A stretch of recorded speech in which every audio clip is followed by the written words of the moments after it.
Have you ever stopped to think about what true power really means?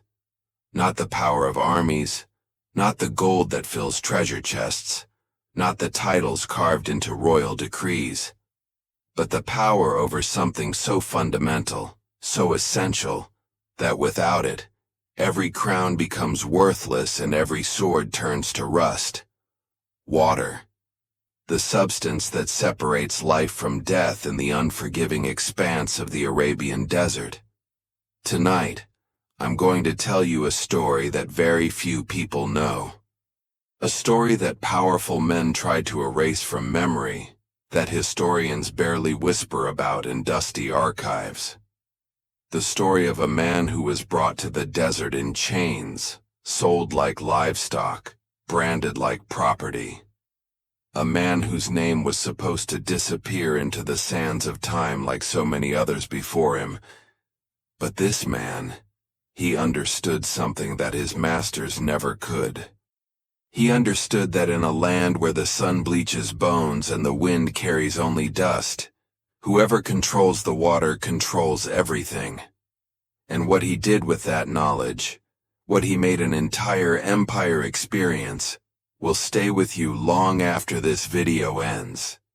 If stories like this move something deep inside you, if you believe that the forgotten deserve to be remembered, hit that subscribe button right now because what comes next will change how you see power forever. This is the story of Khalid al-Habashi, and the desert has never forgotten his name. The ruins still stand in the Najd region, crumbling structures that tourists photograph, without understanding what horrors those walls witnessed. Wind-worn stones that once formed the compound of the Al-Rashid trading family, one of the most influential merchant dynasties of the Central Arabian Peninsula in the mid-19th century. The wells that made them wealthy, 7 of them scattered across their vast territory, now lie abandoned, their depths filled with sand and time. But if you press your ear against those ancient walls, the older Bedouins say you can still hear something. The sound of men begging. The sound of pride shattering against thirst. The sound of a slave who made masters kneel. The date was 1862, and the Arabian Peninsula existed in a world unto itself, a harsh universe governed by ancient codes of honor, tribal alliances that shifted like dunes, and a brutal hierarchy that placed human beings into categories from which there was no escape. The Al-Rashid compound sprawled across 40 hectares of land that would have been worthless desert without one crucial element: water. Beneath their territory lay an underground aquifer that fed 7 wells, each one positioned at strategic points along the trade routes that connected the interior of the peninsula to the coastal ports. Caravans carrying spices, textiles, and slaves from East Africa needed those wells to survive the crossing. The Al-Rashid family charged exorbitant prices for every drop, building their fortune on the simple mathematics of desperation. Within this compound lived approximately 300 souls, but the arithmetic of humanity there was calculated differently. The Al-Rashid family proper, 12 members across 3 generations, occupied the main house with its thick walls that kept the interior cool, even during the brutal summer months. Below them in the hierarchy came the free servants, Arabs who had bound themselves to the family through debt or alliance, perhaps 40 individuals who ate at separate tables, but slept under proper roofs. Then came the category that filled the majority of the compound's population: the enslaved. Over 200 men, women, and children, most of them captured or purchased from the East African coast, their skin marking them as permanent outsiders in a land where color determined destiny. The main well, the largest of the 7, sat at the center of the compound like a stone heart pumping life through the estate's veins. It descended 37 meters into the earth, a shaft lined with carefully fitted stones that had taken a team of specialists 3 years to construct. The water it produced was legendary throughout the region, clear and cold and sweet, said to have healing properties by superstitious travelers who would pay 5 times the normal rate just to fill their goatskin bags from its depths. This well alone generated more income than most merchant families saw in a decade, and maintaining it, ensuring that the delicate balance of its mechanism continued functioning, required knowledge that only a handful of people in the entire peninsula possessed. The compound operated on a schedule as rigid as iron. Before the first light touched the horizon, the enslaved workers rose from their quarters, a series of low mud brick structures positioned on the western edge of the compound, where the afternoon sun made the interiors into ovens. They received their rations, a handful of dates and a cup of water measured precisely to provide enough energy for labor, without wasting resources on mere comfort. From sunrise until the midday heat forced a brief cessation, they worked the various enterprises that fed the Al-Rashid fortune, tending the small vegeting of date palms that grew near the wells, processing the goods that arrived with caravans, maintaining the endless infrastructure that a desert compound required. But the most important labor, the work that kept everything else possible, was the maintenance of the wells themselves. If you want to follow more cases like this, cases that shake society to its core and reveal hidden truths, subscribe to the channel so you don't miss any investigation. The mechanical systems that brought water from 37 meters below the surface were miracles of engineering adapted from Persian and Indian traditions. Wooden pulleys, leather buckets, complex rope systems that required constant adjustment and repair. The stone lining of the shafts needed regular inspection for cracks that could allow contamination or collapse. The water level itself had to be monitored, its fluctuations recorded and analyzed to predict seasonal changes that could mean the difference between prosperity and disaster. This work required not merely physical labor, but genuine expertise. Knowledge passed down through generations of well keepers, secrets of the trade that could not be learned from books, but only from years of direct experience. Khalid arrived at the Al-Rashid compound in the spring of 1856, one of 37 enslaved Africans purchased from a dhow that had crossed from Zanzibar. He was approximately 22 years old, though no one had bothered to record his exact birth date. His body showed the marks of previous ownership, scars across his back that told stories in a language of pain that needed no translation. But his hands, his captors noted, were unusually interesting, calloused in patterns that spoke of skilled labor, rather than merely brutal physical work. And his eyes, dark as the wells he would come to master, held something that made the overseer pause before assigning him to the date palm detail where most new arrivals began their servitude. The head well keeper at the time was an elderly Arab named Ibrahim, a free man who had spent 40 years learning the secrets of underground water. Ibrahim was dying slowly from a tumor in his abdomen, and he knew that when he departed, he would take irreplaceable knowledge with him. None of the Al-Rashid family members had ever bothered to learn the technical details of well maintenance. Why should they? That was what servants were for. And none of the other enslaved workers had shown the aptitude or the patience to absorb Ibrahim's teachings.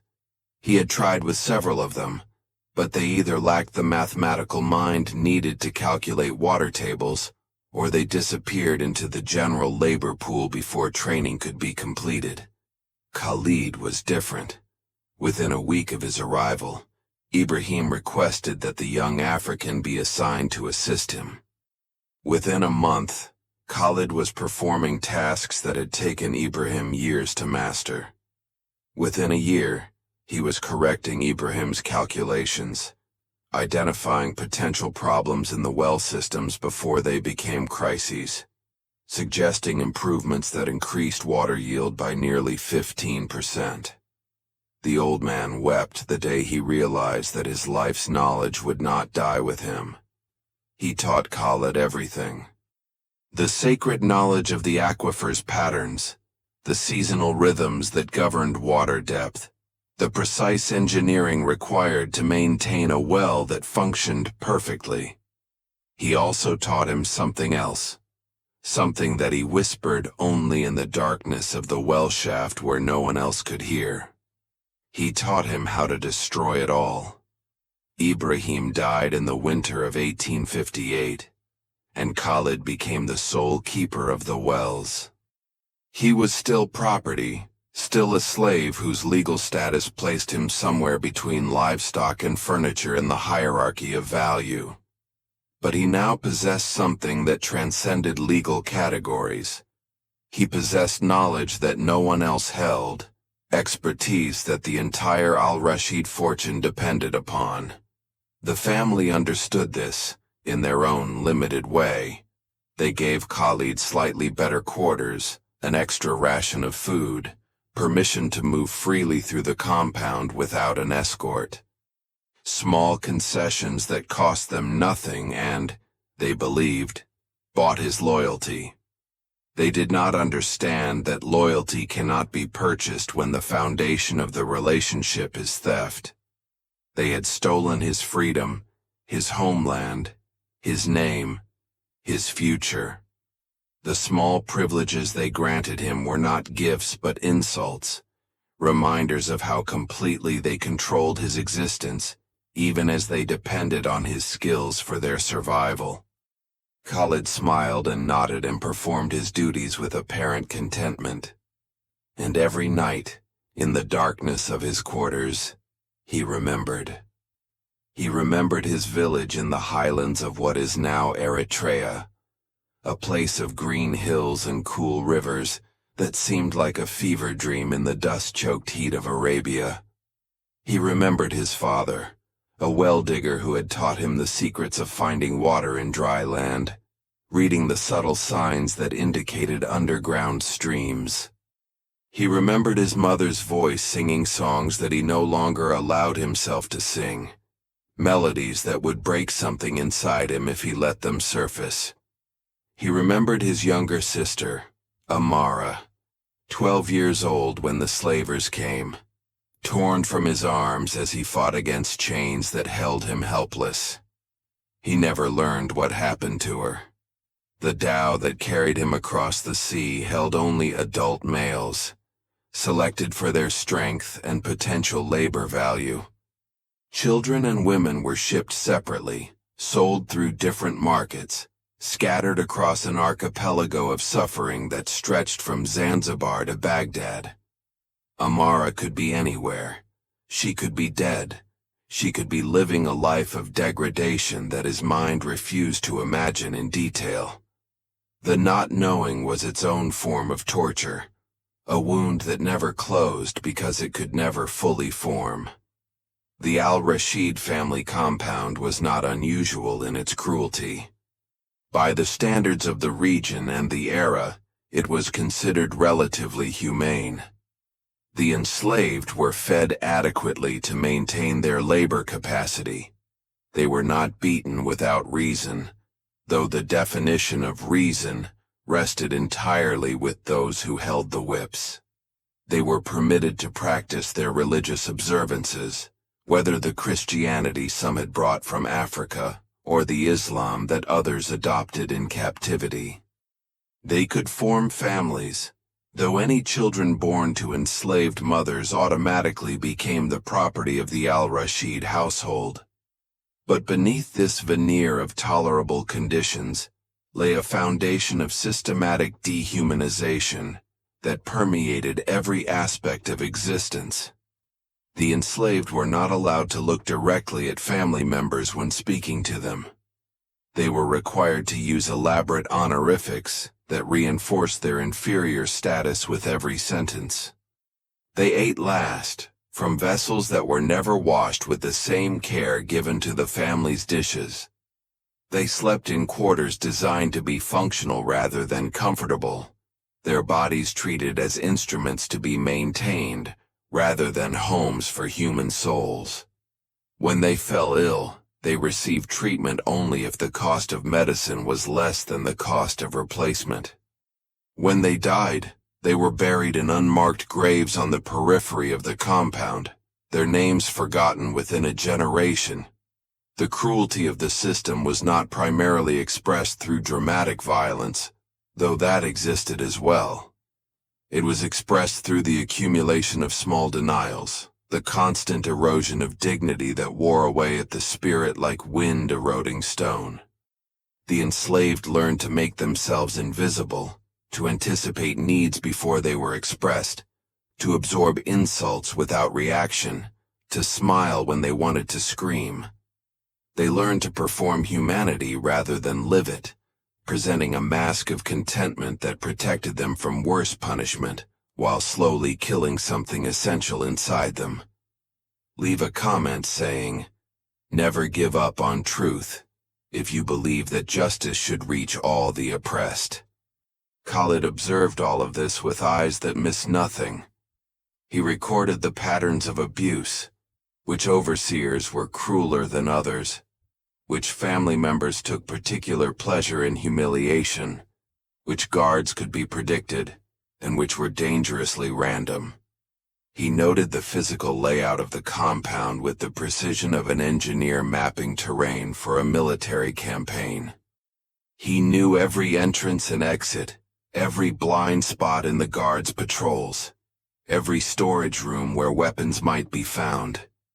He gathered this information methodically, patiently, never arousing suspicion, because he never spoke of what he observed, and never let his mask of compliance slip. He was not the only one who watched. Among the enslaved population, a network of communication existed that the al-Rashid family never suspected. Messages passed through glances exchanged during work details, through songs sung during the brief rest periods, through patterns traced in the dust that could be read by those who knew the code and swept away in an instant if overseers approached. Through this network, Khalid connected with others who shared his quiet rage, his determination that their current condition was not their final destiny. They called themselves the Children of the Well, a name that carried multiple meanings. They were sustained by water from the wells that Khalid maintained. They would be liberated through the wells that Khalid controlled.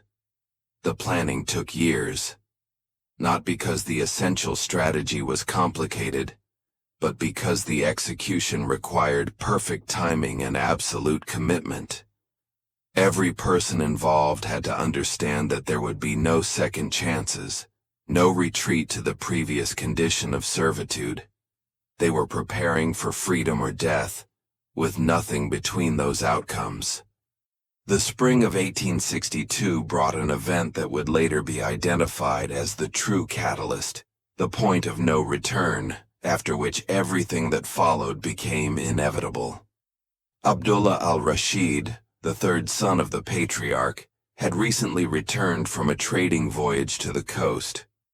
He had developed tastes during his travels that the compound's existing population could not satisfy, and he had brought back with him a cargo of human merchandise selected specifically for his personal use. Among this cargo was a girl of perhaps 14 years, East African like Khalid, with large eyes that had not yet learned to hide their fear. Her name, she told Khalid during one of the brief moments when enslaved workers could speak freely, was Zara. She had been taken from her village 3 months earlier, separated from her family, traded through 4 different owners before arriving at the al-Rashid compound. She did not yet understand the full extent of what awaited her, Khalid understood. He saw Abdullah's eyes track the girl's movements during the first days after her arrival. He watched the predatory patience of a man who had no doubt of his own power, who savored the anticipation because he knew satisfaction was guaranteed. He remembered his sister Amara, and he understood that Zara was Amara, that every enslaved girl was Amara, that the cycle of predation would continue forever, unless someone broke it with an act of such overwhelming force that the wheel itself was shattered. 3 weeks after Zara's arrival, Abdullah summoned her to his quarters. What happened there? Khalid pieced together later from Zara's fragmented account and from the bloodstains on her garments that she tried unsuccessfully to hide. The details do not need elaboration. The pattern was ancient and universal, the exercise of absolute power over an absolutely powerless victim, the reduction of a human being to an object for another's use. Zara survived the experience physically.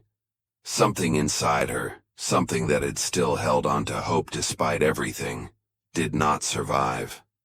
Khalid found her at the well the next morning, staring into the depths with an expression he recognized. He had seen that expression before, on enslaved workers who had reached the end of their endurance, who were calculating whether the well shaft offered a faster escape than continued existence. He spoke to her quietly, words that carried no false comfort, but offered something more valuable. A promise. He told her about the children of the well. He told her that the al-Rashid family's power rested on foundations more fragile than they understood. He told her that a day was coming when every debt would be collected, when every crime would find its punishment, when the wells that sustained this empire of cruelty would become instruments of liberation. He could not give her back what had been taken. No power on earth could do that. But he could offer her something to live for, a future in which her suffering would be the last link in a chain that would finally be broken. Zara did not join the children of the well that day. Trust in captivity is a dangerous thing, and she had learned too recently how completely trust could be betrayed. But she watched Khalid over the following weeks, observed how other enslaved workers deferred to him, noticed the subtle signals that passed between members of the network. Slowly, painfully, she allowed herself to believe that escape might be possible. She began to learn the coded language of the resistance. The final catalyst came in the summer of that same year. A drought struck the region, the worst in living memory. The seasonal rains that should have replenished the aquifer failed to materialize, and water levels in all 7 wells began to drop. The al-Rashid family faced a crisis that threatened their entire economic foundation. Caravans that depended on their wells began seeking alternative routes. The premium they could charge for water evaporated as supply diminished. Panic set in, manifesting as increased brutality toward the enslaved workers, as if cruelty could somehow conjure water from dry ground. Khalid worked ceaselessly during those months, employing every technique Ibrahim had taught him to maximize the remaining water supply. He managed to keep the main well functioning when others would have run dry, rationing extraction to allow the aquifer time to recover, implementing conservation measures that the family grudgingly accepted. His value to the household increased exponentially. He became indispensable, the one person who stood between the al-Rashid family and ruin. And in the midst of this crisis, the patriarch made a decision that sealed his family's fate. Water had become too precious to waste on what he called non-productive assets. The enslaved workers would have their rations cut in half. Those who fell ill from dehydration would not receive medical attention. Those who died would simply be replaced when the drought ended, and the slave markets reopened. The mathematics were simple. Human beings were cheaper than water. The first death came within 2 weeks. An elderly woman named Fatima, who had been enslaved at the compound for over 20 years, collapsed while working the date palms.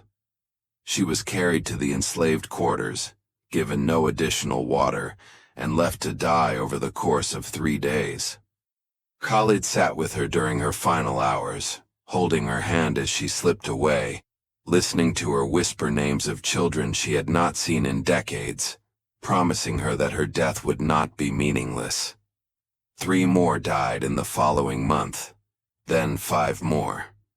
The compound's population of enslaved workers, which had numbered over 200 at the beginning of the year, dropped below 180.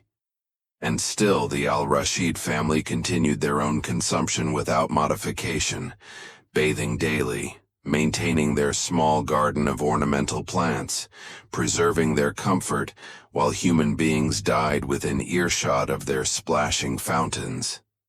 Khalid stopped waiting.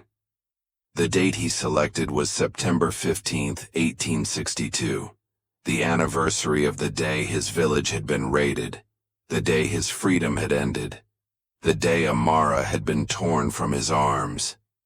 He had marked that anniversary silently for 6 years, allowing himself one night each year to weep in the privacy of his quarters for everything he had lost.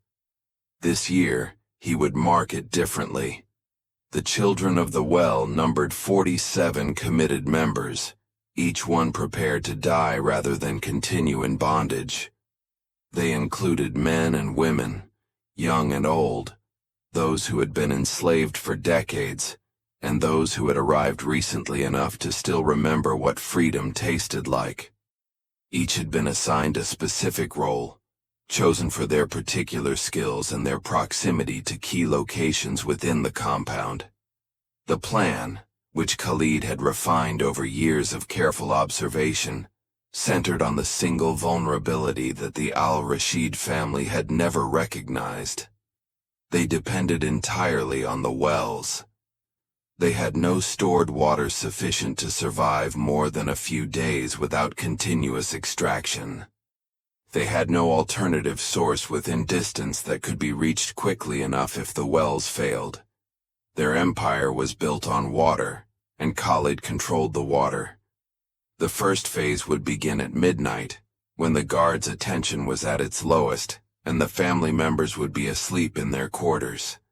Teams of 3 would simultaneously disable all 7 wells, using techniques that Khalid had developed specifically for this purpose. The damage would appear accidental, the kind of mechanical failure that could occur naturally during a drought. By the time anyone understood what had happened, it would be too late to repair.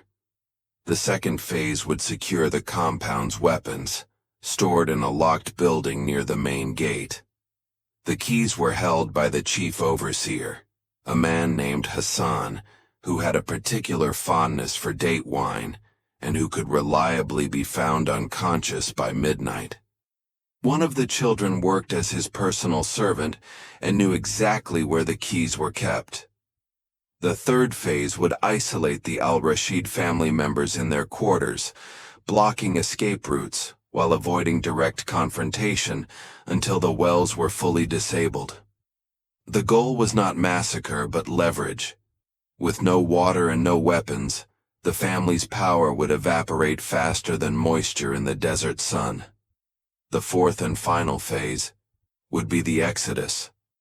The children of the well would leave the compound together, taking sufficient supplies for the journey to the coast, where freedom awaited in territories outside the al-Rashid family's influence. They would leave behind a compound without functioning wells, a family without the means to pursue them, and a message that would spread across the region like fire across dry grass. The night of September 14th arrived with a strange stillness, the air heavy with heat that had not dissipated even after sunset. The family had gathered for their evening meal, celebrating the fact that the drought seemed to be easing. Recent readings from the main well showed water levels stabilizing, perhaps even beginning to rise.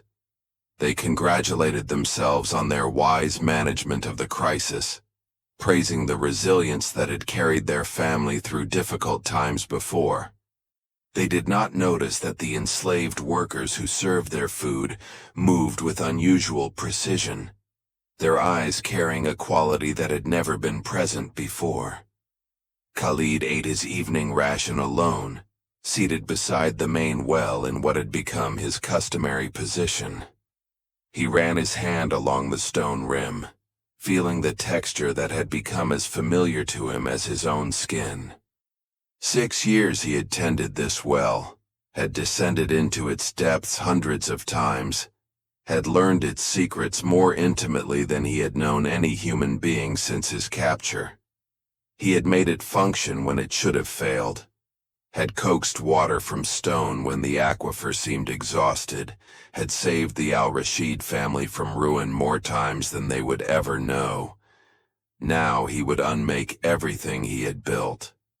The moon rose late that night, a thin crescent that provided barely enough light to see. Khalid had chosen this date partially for that reason, knowing that darkness would be their ally. He moved through the compound with the ease of long familiarity, passing sleeping guards whose names and habits he had memorized years ago, avoiding the few patches of lamplight that punctuated the general darkness. At the main well, he met the first team, 3 men who had rehearsed their roles so many times that they could have performed them blind. The process of disabling a well is surprisingly simple when you understand its mechanics. The pulley system that raised and lowered the bucket depended on a precise balance of counterweights. A slight misalignment, the kind that could occur naturally through wear, would cause the system to jam irreparably. The rope that connected the bucket to the winch was woven from specific fibers that deteriorated when exposed to certain substances. A coating applied hours earlier would weaken it to the breaking point. The stone lining of the shaft, maintained so carefully for so many years, contained stress points that Khalid had identified and never repaired, waiting for the moment when their weakness would serve a higher purpose. One by one, the wells failed. Khalid moved between them like a physician moving between patients, but his touch brought not healing, but deliberate harm. Each well fell silent in a different way, the sounds of malfunction muffled by distance and darkness. The guards heard nothing. The family slept on, dreaming whatever dreams the powerful dream when they believe their power is secure. The weapons were secured within the first hour.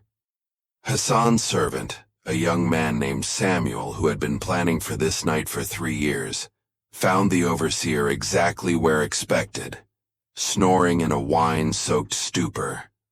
The keys slipped from his belt without resistance. The storage building opened silently, revealing swords and daggers and the few firearms that the family possessed. These were distributed to the children who had been trained in their use, others who would serve as guards and lookouts and support. The family's quarters were surrounded by the third team, positioned at every door and window, invisible in the darkness but absolutely present. The Al-Rashid compound, which had for generations been a prison for the enslaved, had become a prison for the enslavers. The symmetry was not accidental.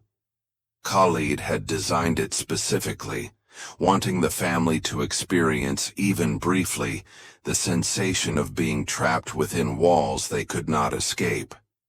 Dawn came slowly, the eastern horizon bleeding from black to purple, to the first hints of pink. The Al-Rashid family woke to the sound of silence where the wells should have been creaking. They woke to find their servants absent, their guards unresponsive, their world transformed overnight into something they did not recognize. The patriarch, A man named Muhammad, who had inherited his position rather than earned it, was the first to truly understand the situation. He attempted to reach the main well, and found himself confronted by a phalanx of people he had owned, people whose names he had never bothered to learn, people who now stood between him and the source of his family's power. He demanded explanations in a voice that cracked between outrage and fear. He received silence. Khalid stepped forward from among the children, his face bearing an expression the patriarch had never seen on any enslaved person. Not hatred, though hatred would have been justified. Not triumph, though triumph was at hand. Something more complex. A strange mixture of grief and determination, and a terrible, liberating exhaustion. He spoke quietly, but in the stillness of the morning, every word carried. He told the patriarch about the wells, all 7, disabled in ways that would take months to repair, assuming anyone possessed the knowledge to repair them. He explained the simple arithmetic of the situation. Without water, the compound would become uninhabitable within days. Without the wells, the caravans would stop coming, the income would cease, the Al-Rashid family's influence would evaporate. Everything they had built across generations had rested on a foundation that one man controlled, and that man had just removed the foundation. The patriarch threatened, of course. He invoked law and custom and the authority of powerful allies. He promised punishments so severe that they would be remembered for centuries. He offered bribes, promotions, freedom for those who would betray the rebellion. He cycled through every tool that power had placed at his disposal, only to discover that none of them functioned when the essential resource had been denied. Khalid listened to all of it with patience. When the patriarch had exhausted himself, when his voice had worn thin and his threats had faded to whispers, Khalid offered him a choice. The family could attempt to fight, in which case they would be overwhelmed by numbers and desperation, and the righteous fury of people who had nothing left to lose. Or they could surrender what weapons they still possessed, remain confined to their quarters under guard, and be allowed to live while the children of the well departed. The wells could perhaps be repaired eventually, with expertise brought from distant cities, allowing the family to rebuild some shadow of their former prosperity. Or they could die here, today, and join their ancestors without having passed on the knowledge of their failure. The patriarch chose survival. His sons, 2 of whom had been among the cruelest of the overseers, argued for resistance, for honor, for the proud death that their traditions demanded. Their father overruled them. He had not built his fortune by choosing honor over practicality, and he would not choose it now. The family surrendered, watched in disbelief as people they had treated as property secured them in their own quarters, locked doors that had never known locks. The exodus began at midday, when the sun stood highest and the journey ahead would be most punishing. 173 people walked out of the Al-Rashid compound that day, carrying enough supplies for the journey to the coast, leaving behind only the family and a handful of enslaved workers who had chosen not to participate, who feared the unknown more than they hated the familiar. Zara walked near the front of the column, her face turned toward the horizon with an expression that might have been hope. Khalid was the last to leave. He stood for a long moment at the main well, the well that had been his workplace and his sanctuary and his weapon. He dropped a single stone into the shaft, listening to the distant splash that confirmed what he already knew. The water was still there, deep below the surface, waiting to be accessed by whoever possessed the knowledge and the will. But that person would not be Khalid. His work here was finished. The journey to the coast took 17 days, a brutal march across terrain that tested every limit of human endurance. They traveled at night when possible, navigating by stars that Khalid had studied during his years of captivity, avoiding the caravan routes where they might encounter pursuit. They rationed their water with scientific precision, each person receiving exactly enough to survive, and not a drop more. 3 people died during the crossing, their bodies buried in unmarked graves that the sands would soon erase. Their sacrifice was mourned but also honored, their deaths the price of freedom rather than the waste of servitude. Word of what had happened at the Al-Rashid compound spread faster than the refugees could travel. Caravans that encountered the empty wells carried the story to coastal cities. Traders brought it to ports across the region. Within weeks, the tale of the slave who controlled the wells had reached every corner of the Arabian Peninsula, and it had begun to change things. The immediate effect was fear. Wealthy families throughout the region suddenly looked at their enslaved workers with new eyes, seeing not merely property, but potential threats. They examined their own dependencies, recognizing for the first time how vulnerable their positions truly were. Some responded with increased cruelty, attempting to crush any spirit of resistance through overwhelming force. Others, more pragmatic, began treating their enslaved workers with marginally more humanity, hoping that small concessions might prevent catastrophic rebellion. The deeper effect was hope. Among the enslaved populations of the peninsula, the story of Khalid al-Habashi became something more than mere news. It became a proof of possibility, evidence that resistance could succeed, that the powerful could be brought low by those they believed they owned. The children of the well became a symbol, invoked in whispered conversations in slave quarters throughout the region, inspiring dreams that had previously seemed too dangerous to entertain. The Al-Rashid family survived, though in dramatically diminished circumstances. By the time they managed to bring experts from distant cities to repair the wells, their caravan contracts had been claimed by competitors. Their reputation had been destroyed by the humiliating story of their defeat, and their financial reserves had been depleted by the costs of reconstruction. They limped on for another generation before finally dispersing, their compound eventually abandoned to the desert that had always been waiting to reclaim it. Of the 173 people who walked out of that compound in September 1862, records indicate that approximately 120 reached the coast and eventually made their way to territories where their freedom was recognized. Some settled in the port cities of the Persian Gulf, finding work as laborers or craftsmen or traders in their own right. Others continued traveling, seeking to return to the African homelands from which they had been stolen, though few ever completed that heartbreaking journey. Khalid himself disappeared from historical records within a year of the Exodus. Some accounts suggest he died of illness contracted during the desert crossing, his body never strong enough to recover from the deprivations of captivity.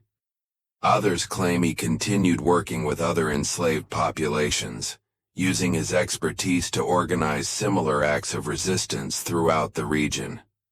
A few romantically inclined historians have suggested that he eventually found his way back to his homeland, to the green hills and cool rivers of his childhood, perhaps even to the family he had lost. The truth is that no one knows what happened to Khalid al-Habashi. His story, like so many stories of the enslaved, ends in mystery and uncertainty.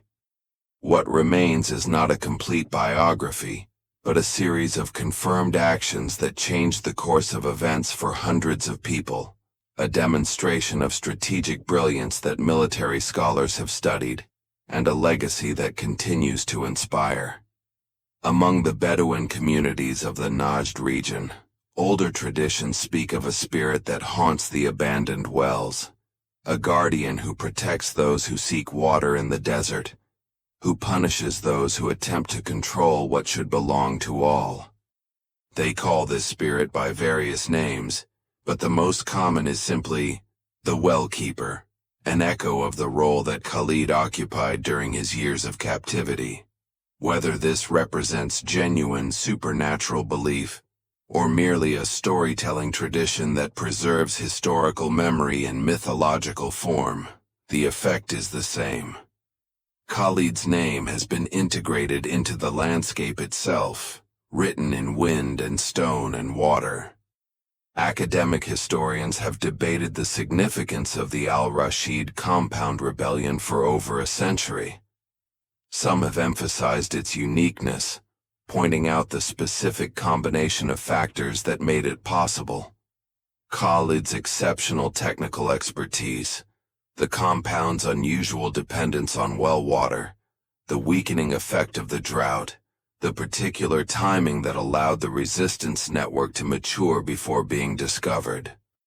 Others have argued for its representative quality, suggesting that it demonstrates patterns of resistance that existed throughout enslaved populations, but rarely achieved such dramatic success. What both perspectives agree upon is the fundamental insight that Khalid understood and his masters never grasped. Power, real power, does not reside in titles or weapons or legal documents. It resides in control of essential resources, in knowledge that cannot be easily replaced, in the willingness to use leverage when leverage becomes available. The Al-Rashid family believed they were powerful because they owned human beings. Khalid understood that he was powerful because he controlled what kept those human beings and their owners alive. The wells of the Al-Rashid compound still exist, or rather their ruins exist, archaeological sites that attract occasional scholarly attention and are otherwise ignored by a world that has moved on to other concerns. The water is still there, far below the surface, part of the same aquifer that made that particular location valuable centuries ago. Modern pumping technology could easily access it, could make the desert bloom again if anyone thought the effort worthwhile. No one does. What visitors to those ruins sometimes report, if they are willing to discuss such things, is a feeling of presence that has nothing to do with ghosts or spirits. A sense that this place matters, that something happened here that deserves to be remembered, that the silence of the abandoned compound speaks volumes about human nature and human possibility. Some visitors leave offerings at the main well, small tokens that accumulate in the dust and eventually disappear, replaced by others that will also disappear. An ongoing conversation between the present and a past that refuses to stay buried. If you watched until here, it's because you care about these stories that marked history forever. Leave a comment saying, "I watched until here," so I can know you and understand who really cares about the search for historical truth. Like this video if the story of Khalid al-Habashi touched your heart. Share so that the memory of Khalid al-Habashi is never forgotten. The desert keeps its secrets, but it also keeps its promises. Every grain of sand remembers what the wind has carried over it. Every stone holds the heat of suns that set centuries ago. Every well speaks to those who know how to listen.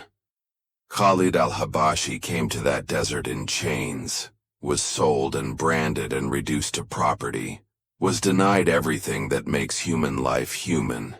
And yet he found, in the depths of that denial, a source of power that his owners could neither comprehend nor defeat. He made himself indispensable, gathered knowledge that transformed him from victim to agent, and then used that knowledge to break the chains not just for himself, but for everyone who shared his condition. That is the lesson that the desert whispers to those who take the time to listen. Power is not permanent. Oppression is not destiny. The strong depend on the weak in ways they prefer not to acknowledge. And when the weak understand this, everything becomes possible. The wells still wait, patient as stones, deep as memory, full of water that no one comes to drink anymore. And somewhere in the silence that surrounds them, an echo of a name that powerful men tried to erase continues to resound. Khalid al-Habashi, the slave who controlled the wells, the man who held an empire thirsty, the one who proved that even the desert can be made to bow.